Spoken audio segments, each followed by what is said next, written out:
Okay, introduction to APA. For the most part, I think you guys are used to MLA format. It's generally what you use in high school the majority of the time. However, our final essay is going to be in APA format. So what is APA? Well, APA is an acronym, and it stands for the American Psychological Association. So, if you are majoring in the social sciences, education, economics, sociology, psychology, business management, you will write your papers in APA format or any document that you submit at work. Tips for preparing this APA paper. Basically, this is what it's going to look like. Here is your first page. You'll notice page 1 has a running head, and it literally says running head.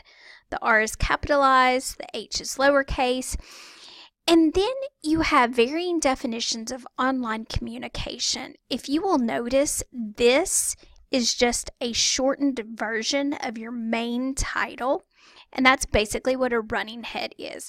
A running head is a mini version of your main title. So, when you're preparing your APA paper, make a really long title so you can make like a little bitty title for your running head. Also notice on this first page that the running head is in all caps.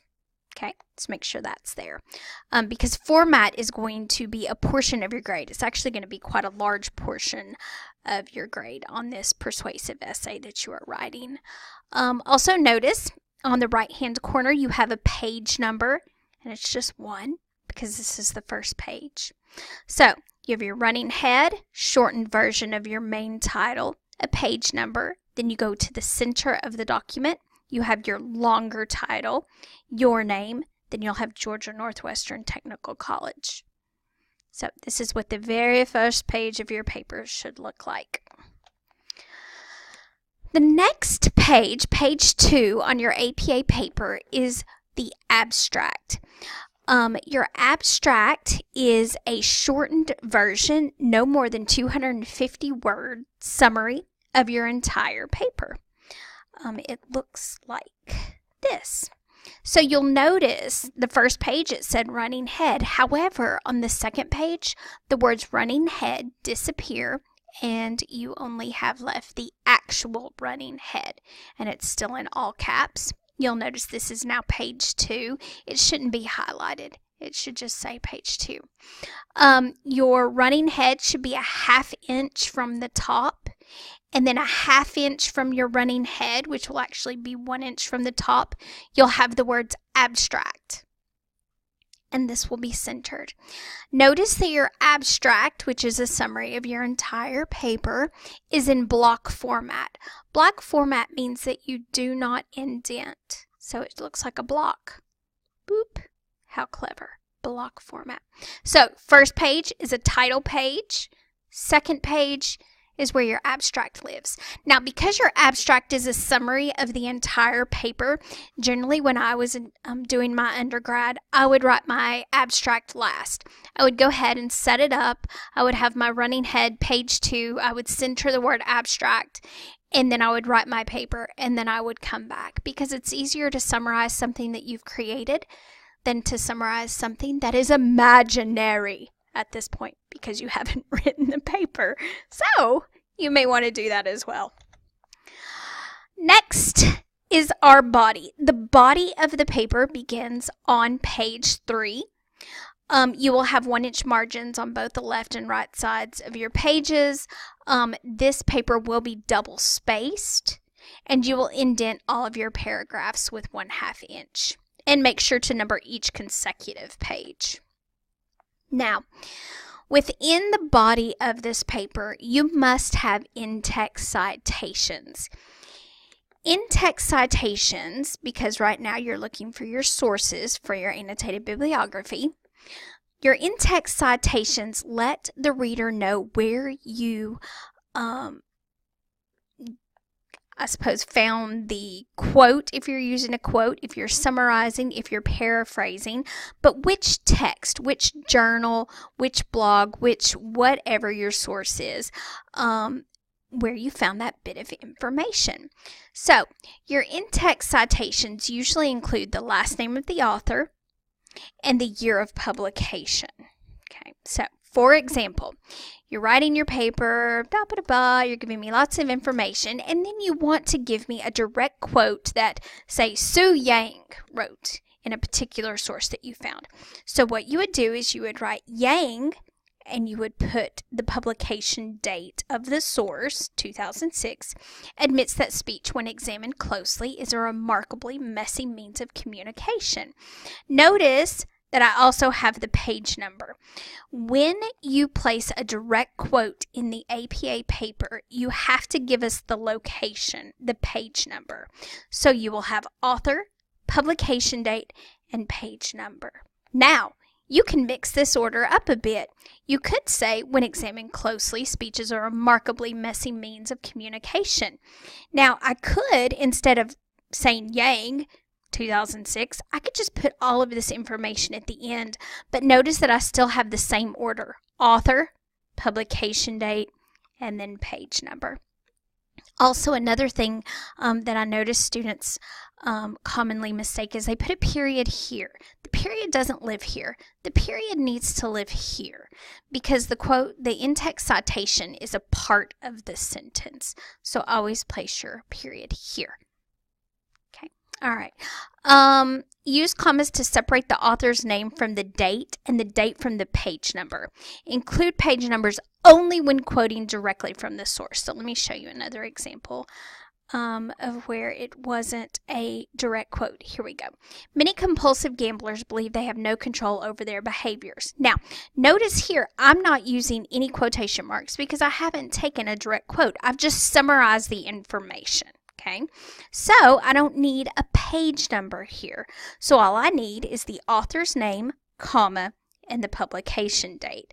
Now, this guy, notice that you use an ampersand in in-text citations for APA format. Never write the word and. Just use this fancy pants ampersand here. Boop, boop, boop, and you will be in good shape. Here's another, if you decide to use a direct quote instead of summarizing it like this, then you can say, according to Goody and Fortune, 2013, and notice that they give the page number because they're using the quotation marks. If you have a work by two authors, you can handle it, or actually rather more than two authors. You will place the authors in order that they are in on the source. So even if it's not alphabetical, you always place the author's names in the same order as the text. So here we have Bergen, Medeiros, Ward, Wheeler, Drews, and then we have our ampersand and Strayer 2013. Now, this is interesting because notice it says introduction section in paragraph 2. Sometimes when you find a scholarly source, they don't have page numbers. Instead, the paragraphs are sometimes titled. So you will give me the title of the paragraph and then the number of the paragraph. And notice that you use PARA. And also, let's see here. Notice that when you give a page number, it's P2, not PG. I think a lot of times we just automatically want to say PG, but it's just P period. And then I don't have one that has 2 yet. But if you have more than one page, like, 2 through 5, you use PP for multiple pages. All right. Anonymous works. First of all, if you have an anonymous work, your Scooby ears should go up. You should be like, because it may not be a scholarly source. Because generally, if you have a scholarly source, people really love to put their names on things because it makes them feel special and important. So if you have an anonymous work, make sure you peruse that a bit more intently because we need to make sure that that's a scholarly source because only scholarly sources are allowed on this paper. But in the case that it is scholarly and there just simply isn't a author, then you will use a shortened version of the title. So notice here the title of the actual book is the Sleep Disorder Standard Methods of Treatment, but I don't want to write Sleep Disorder Standards Methods of Treatments here, so I'm just going to use sleep, and I'm going to give the publication date because this isn't a direct quote. It's just a summary or paraphrase. So the title and the publication date is sufficient. If the work actually uses the word anonymous, then you say anonymous is the author, and you'll give that publication date. Personal communications. If you decide to use letters, memos, emails, interviews, and telephone conversations, first of all, these need to be scholarly sources, so they need to be doctors, lawyers. Depending on whatever your topic is, this person needs to be a scholarly source. But this is how you handle it. You'll use the individual's first name in initial form only, last name, whether it's a personal communication, a letter, email, that will go in this place right here, and then the date that the conversation, interview, whatever took place. Let's see. I skipped. There we go. Indirect sources. Indirect sources you may come across because a lot of times when you're reading a scholarly source, that particular writer will refer to another scholarly source, and if this occurs, then you can use an indirect source. However, I wouldn't do this. Try to find the original source. Like, for example, Coravessis 2002 points out Tocqueville's description. So starting right there, we're reading a source by Coravessis. This dude named Coravessis. He's writing us a paper, but he refers to some dude named Tocqueville. And then he's going to talk about Tocqueville's description of strange melancholy. Well, we're reading Coravessis' paper, but if we decide to talk about strange melancholy, we really need to quote Tocqueville because that's who he's talking about. So if you absolutely cannot find Tocqueville where he actually talks about strange melancholy in his own journal or his own essay, then you will handle it as an indirect source. And you will say, Coravessis 2002, because that's the paper that you're reading, points out Tocqueville's description of the strange melancholy, page 63. So you'll find that, and then you will give Tocqueville credit, as cited in Coravessis 2002, page 63. So, okay. And from here, we will look at APA style in-text citations. Just always make sure that you give the page number or the paragraph title if you use a direct quote. Here's the abbreviations again. It's just P period for a single page, PP for multiple pages, and if visible paragraph numbers are provided instead of page numbers, you'll use the abbreviation PARA. Now, at the very end of your paper, you are going to make something called a references list, and this will be the last page of your paper. All of the works that you cited within your paper in in-text citations must live at the end of the paper on the references page. Your reference page, it will be centered. Here, I'll show you what it looks like. Notice that you still have your running head. You'll have your page number. It'll probably 1,500 to 2,000 words generally is about 6 to 7 pages. So it'll probably be about page 7. So this is a 1/2 inch from the top. 1 inch from the top, you have the word references centered. Notice that this reference list is alphabetized. That is something that people forget to do quite often, and it takes off a chunk of points. So make sure you alphabetize. Also notice that there is a hanging indent between the sources. So you have Cummings, he wrote The Quality of Online Social Relationships, the end of the sources here, and then you have Hugh, who is the next source. And so your hanging indent goes on the second line. Authors in the reference entry, generally they will start with the author's last name. They will be followed by initials, the publication date, the title of the journal or essay. This happens to be the title of the journal. You will italicize that. Then you have the volume, issue number, and then the pages that you used here. And it varies. So sometimes if it's a book, it'll look a little different. This particular entry is for an online journal. You have the last name, the first initial. You will never write out the author's first name. You try to give the the initial, and then if they have a middle initial, use that as well. So we have the author, publication date, the name of the journal. And notice this is another difference between APA and MLA. Notice that rural is capitalized, however sustainability isn't. And then you have your colon, and then factors is capitalized, and then the rest is lowercase. In MLA, we tend to capitalize all of the main words, letters. We do not do that in APA. So first, and the only reason why this factor is capitalized is because of the colon. So public management is the online journal that this story was in. So you're going to italicize that. Then you have volume, issue number, and then the page number. If it is an online journal, you will need retrieved from, and then you will need to give the HTTP number. If you have 2 to 7 authors, what you generally do is you'll give the Zins, G period, and if it's, I'm not even sure how to say that, Thomas CB, N, first initial, and then you'll say and receipt, publication date, the title of the article, the online journal that it came from, volume, issue number, pages 147 through 159. And sometimes it doesn't give you an HTTP. Sometimes you get a DOI. Sometimes it'll give you an HTTP and a DOI. So just add both or whichever one it gives you. With 8 or more authors, you will always alphabetize by the first author that is on the journal.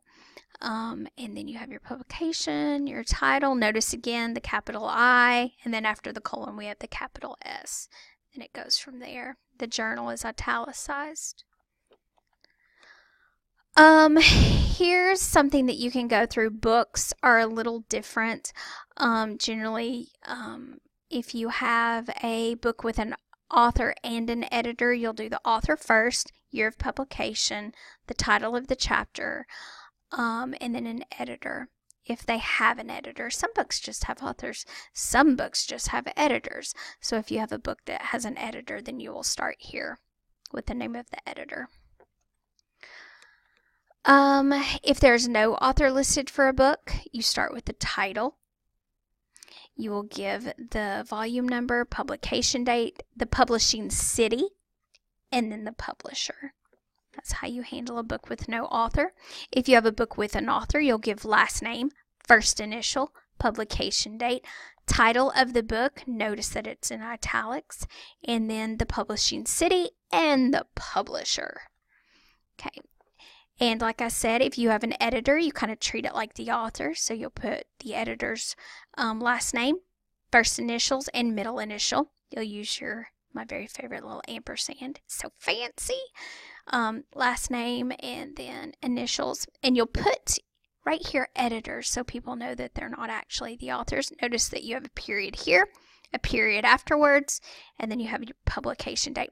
Now these periods make a huge difference. Those are points. If you don't have a period here, that's a point deduction. So make sure you're on spot with your format. Now, I have added here a couple of handy dandy videos that you can watch. If you ever need to refer anything with the APA format, go to Purdue OWL. It is an amazing little website and it will help you so much if you have any questions. But I have a formatting tool for what the paper needs to look like. I also have a little video here for reference list basics and proper citations. So these 3 videos will hopefully help you if you hit a bind. And of course I'm here, so email me because I would love to help you because that's what I do. I'm a helper. So anyway, that's APA format, and that's what our persuasive essay is going to be formatted in. So I hope that helps.